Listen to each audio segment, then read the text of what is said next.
শাকিব খানের ছবি মুক্তি পাওয়ার আগে কিছু মানুষ এফডিসির আশেপাশে যারা আছে তাদের মধ্যে নোংরামি শুরু হয়। মেনেছে শাকিব খানের ছবি নিয়ে তারা উঠে পড়ে লেগে যায় যে এই ছবিটারে কিভাবে আটকাতে পারি।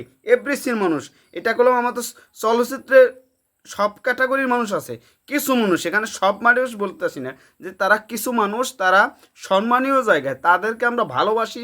তারা মাথা দেখলে বাস মাথায় নিচু করে আমরা কথা বলবো, কিন্তু তারা কথা বলতে আমাদের দেয় না, তাই নিয়ে নেগেটিভ কথা বলতে বাধ্য করে।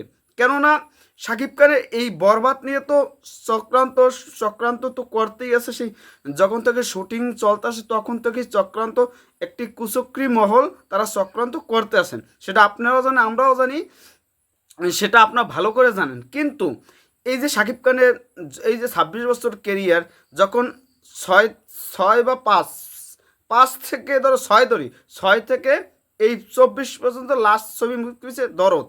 এই ষড়যন্ত্র এই 6 থেকে 24 কত, ওদিকে 5 বছর আর এদিকে যে 14 19 বছর, 19 বছর পুরো ষড়যন্ত্র করে আসছে শাকিব খানে।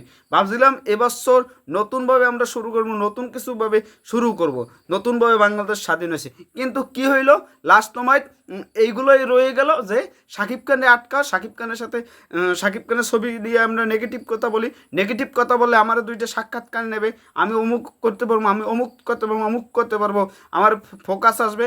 আর কিছু মানুষ আছে তারা ছবি মুক্তি পেলেই, শাকিব খানের ছবি মুক্তি পেলেই তারা সাক্ষাৎকার দিতে শুরু করে। এগুলো যে শেখানো, এগুলো যে কথা বলা শেখানো, সেটা আপনারা কথা নিয়ে দেখলে বুঝবেন। তারা গতবার তুফান মুক্তির সময় তখন কাজিয়াত ভাই বলছিল যে তুফান সেয়া তার রিভেঞ্জ ভালো, তাহলে বোঝেন তার মাথায় কতটা এই ঢুকানো হয়েছে। তারপর এই কথা বলতে পারে কোথায় তুফান আর কোথায় রিভেঞ্জ, মানে এই হচ্ছে অবস্থা, তার মাথায় যে কতটা ঢুকাই দিয়েছে ভিতরে, সেটা আপনারা বুঝতে পারছেন। এখন আবার তুফান তখন ভালো না, এখন আবার তুফানের চেয়ে বরবাদ ভালো না, তুফান ভালো ছিল। মানে এই যে মেন্টালি একজন যে এইগুলা যে করাইতে আছে, এইগুলো যে শিখাইয়া বলাইতেছে, এগুলো কেন, এগুলো কেন, এগুলো কি বাংলা চলচ্চিত্রে ভালো কিছু বইবে? বাংলা শাকিব খান যদি চলচ্চিত্র না করে, শাকিব খানের কিছু যায় আসবে না, কিন্তু এই চলচ্চিত্র কি হবে, চলচ্চিত্র একদম শেষ হয়ে যাবে, তালা মারবে তালা। এবারে ঈদে শুনছি যে 100-র একটু হল বেশি খুলতে পারে, যেখানে গত ঈদে প্রায় 160-65 হল খুলছে। বাংলাদেশের পরিস্থিতি এমনিই খারাপ, সেখানে আমরা একতা হয়ে কীভাবে আগাবো, চলচ্চিত্রগুলো আগাবে, সেগুলো না করে আমরা এই বরবাদের পরে লেগে আসছি। বরবাদের ছবি ইনডোরে শুটিং, বরবাদ ছবি ইনডোরে শুটিং, আউটডোরে 2-3টে শট। এই গল্প যদি ডিজার্ভ করে ঘরের ভিতর বসে, এখন বাইরে বসে উজলেই দেমু, যদি ডিজার্ভ করে ঘরের বিষয়ে ছবি করা। আর এখানে আপনাদের কথা বলতে বলছি, রাইট আছে, আপনার যে দায়িত্বটা আছে সেই দায়িত্বটা থাকেন। আপনাদের কে বলতে হয়েছে যে বরবাদ বরবাদ যদি আপনার জিজ্ঞাসা করতো ছবিটা দেখছেন, হ্যাঁ ভাই দেখছি, ছবিটা মুক্তি পাবে, এই বিষয়ে আমি কোনো কথা বলতে চাই না, কিন্তু শাকিব খানের অভিনয় জাস্ট উড়িয়ে দিতেছে, এই কথা বললে শেষ, সব কিছু শেষ। সেগুলো না বলে আপনার বেশি করতে যাইয়া এই ছবিটা নিয়ে বাজে মন্তব্য, আপনাদের নিয়ে বাজে কথা বলতেছেন। আপনি আবার একটু বলতেছেন যে সাকিব ভক্তরা, সাকিব তারা তো অকারণে ভালো বলবে ছবি, অকারণে ভালো বলে ছবি। সাকিব ভক্তরা তুফান কি অকারণে সাকিব ভক্তরাই শুধু ভালো বলছে, না গ্লোবালি আপনারা কয়েকজন বাদে সবাই ভালো বলছে তুফানকে? এগুলো কেন ভাই?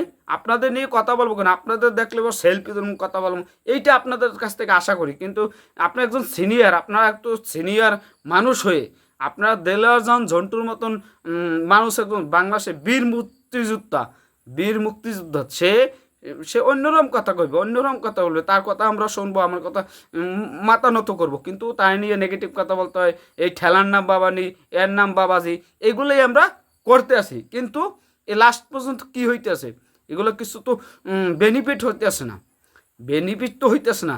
যাই হোক, এই নানাশা ভাই আপনারও সম্মান করি, বাংলাদেশে আপনি একজন ভার্সেটাইল অভিনেতা, আপনার ছবি ভালো লাগতো, আপনি আনন্দ দিয়ে আসছেন বড় পর্দায়, কিন্তু আপনি আপনার শাকিব খানের নিয়ে ভালো কথা বলছেন, কিন্তু হঠাৎ কেন আপনার এইরকম কথা বলতে হইবে যে শাকিব খানের ছবি আউটডোরে শুটিং, এটা কয়টা মারামারি আছে, ভাইলেন্স আছে, আহামরি কিছু না, তুফানের মতো নেই, তুফান আমার ভালো লাগছে, এই কত কেন ভাই? সিনিয়র একজন অভিনেতা কেন ভাই? এই কথা কি আশা করছি? আর এই যে এখানে কি বলে দিয়েছে যে ছবি দেখতে বাইরেইছো, ওখানে চলচ্চিত্র এফডিসি কিছু মানুষ আছে। হ্যাঁ, সত্যি কথা আজকে ভিডিওটা নর্মালে বানাইছি, যদি আবার শুরু করে আবার যদি এরা সাক্ষাৎকার বাজেভাবে ইউজ করে তারপর আমরা দেখা যাবে কি হয়, এদের নিয়ে কি বলি। যাই হোক, সবাই ভালো থাকবেন, ধন্যবাদ। এদের নিয়ে যা বলার কাম এদের বলেন। এরা এরা কতদিন আর চা বিস্কুট খেয়ে এফডিসিতে যাবে? বুঝলে বুঝপাতা, না বুঝলে তেজপাতা।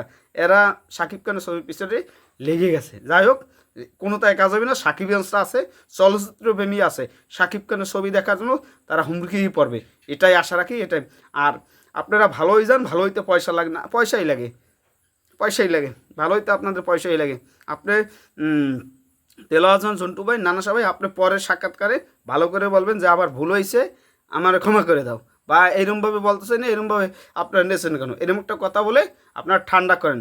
আর নাই শেষ, তার ছিঁড়ে গেছে কলম। আপনাদের নিয়ে কি যে ছবিগুলো অ্যাড হইতেছে, এগুলো দেখতে ভালো লাগে। যদি ভালো লাগে, আলোচনায় থাকতে চান তাহলে ঠিক আছে, আলোচনায় যদি থাকতে চান তাহলে ঠিক আছে। আর বাংলা চলচ্চিত্র ধ্বংস করতে চান তাহলেও ঠিক আছে। এগুলোই তো করেই আপনারা চলতে চান, আপনাদের কেরিয়ার তো শেষ, আপনাদের তো কেউ ডাকে না, এই অবস্থা। আপনাদের ডাকবে কমবে, এই সব কাজ দিলে ঠিক আছে, কাজ না দিলে ঠিক। এই যে আমাদের ফজলুর রহমান বাবু সাকিব খানের নিয়ে কথা বলতেছেন, এখন সাকিব খানের সাথে কাজ করতে পারি